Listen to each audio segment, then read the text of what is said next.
తెలంగాణలో అద్భుతంగా రేవంత్ రెడ్డి గారు భద్రాచలంకి స్వయంగా వెళ్ళడం జరిగింది.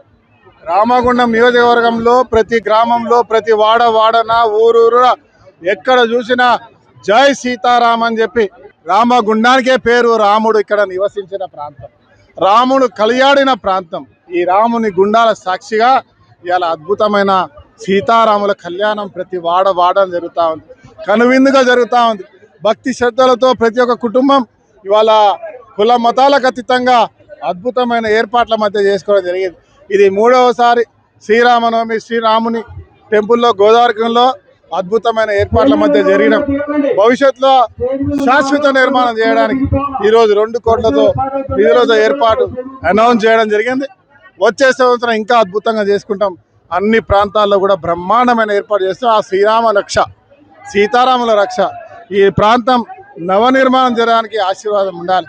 ఈ ప్రాంతంలో ఉన్న కుటుంబాలకు బంగారు భవిష్యత్తు ఉండే విధంగా శ్రీరాముడు ఆశీర్వదించాలి.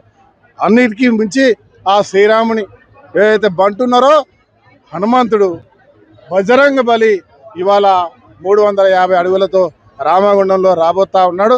మన అందరికీ రక్షగా ఒక దిక్కు రాముడు, ఒక దిక్కు హనుమంతుడు, ఒక దిక్కు సమ్మక్క సారక్క, ఒక దిక్కు చార్మ దారి మైసమ్మ, ఒక దిక్కు దర్గా.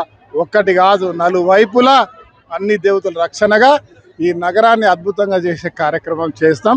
ఈ కార్యక్రమంలో మీరు అందరూ భాగస్వాములు కావాలని కోరుతూ ఈరోజు మీ ద్వారా యావత్ రామగుండం ప్రజలకి ప్రతి ఒక్కరు కూడా సీతారాముల కళ్యాణ మహోత్సవ శుభాకాంక్షలు.